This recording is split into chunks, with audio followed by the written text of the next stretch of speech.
My job title with LSU, working through the Louisiana House Resource Center, is a building science educator. In my other life, I am a trainer and a consultant for the residential construction industry, and I also have a small business where we do door and window restoration on old homes, mostly in New Orleans. The bigger picture is my Train to Build company, where my whole point there is to help people do a better job and go home at the end of the day feeling better about themselves when they do work. And what happens when you get to residential construction, and even commercial to some extent, there's not very much training, and so it's kind of like the wild, wild west. And it's my focus to try to help be more focused. We have certain practices and procedures we like to use to help homes be more resilient.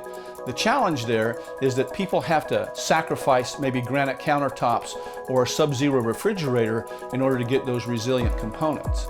In areas where it could possibly get flooded or inundated, the paperless drywall is more resistant to bioorganic or mold growth. The problem with that is it adds $500 to $1,000 per house for the cost of that, which means somebody's going to have to sacrifice something else on the other end. And so people have to choose, do we want to be, as I like to say, great taste or less filling?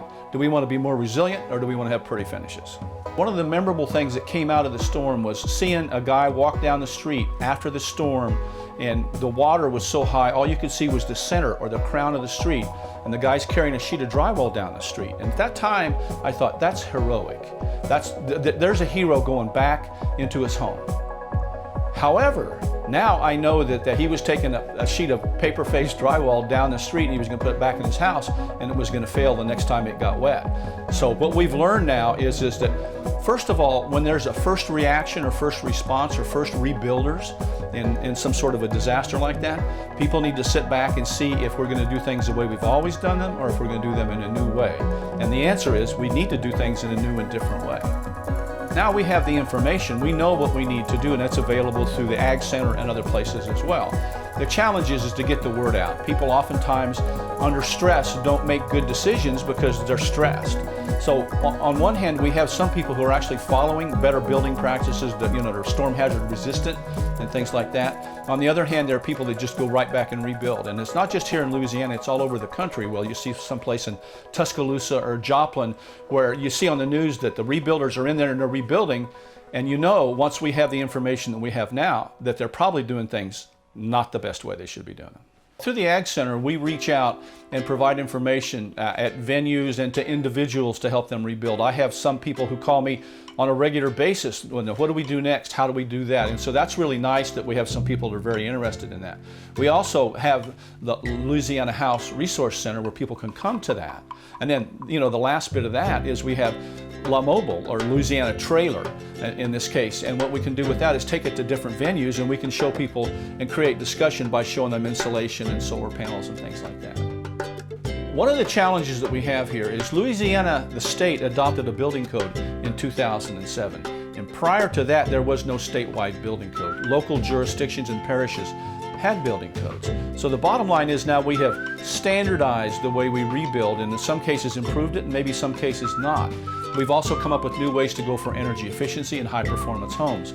The challenge is a lot of times when a homeowner contacts a contractor, that contractor may still be doing things the old way, the way we've always done them. And I'll work with those homeowners a lot of times to try to help them see what's a better way to do it. Let's use the paperless drywall once again.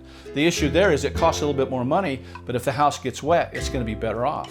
The contractor, even though they hear that, may either take offense that we're telling the homeowners something that they don't know, or just say, it's just not a good idea. So what I'd like to have homeowners know is that the LSU Ag Center has resources. We have personnel, building science educators, people who are practitioners in the field and also good educators that can help them find these better ways to build.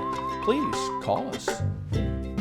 Through the Ag Center and through the housing specialists already in place at the Ag Center before the storm, a lot of this information was already available or access to it, and it's almost as if the storms triggered or were a catalyst to help bring that stuff to the forefront and make it really important. Not to say it wasn't important previously, but now it's like there's really an opportunity here for us to spread that information. So the Ag Center had that channel, that avenue all ready to go, and now it's been opened up. And I guess the hope is, even though we don't want to have another storm, the hope is that when it does happen the next time, we can have a voice and we can be heard. We have enough things in place now where we can help and make it a little bit better. It's going to be incremental. It's not going to be a big change, but the fact is there are people and there are manufacturers and there are providers here that sell the materials, building materials supply houses, that actually know better what we should be using now. So the stuff's more available, the expertise is there. We're ready. Bring it on.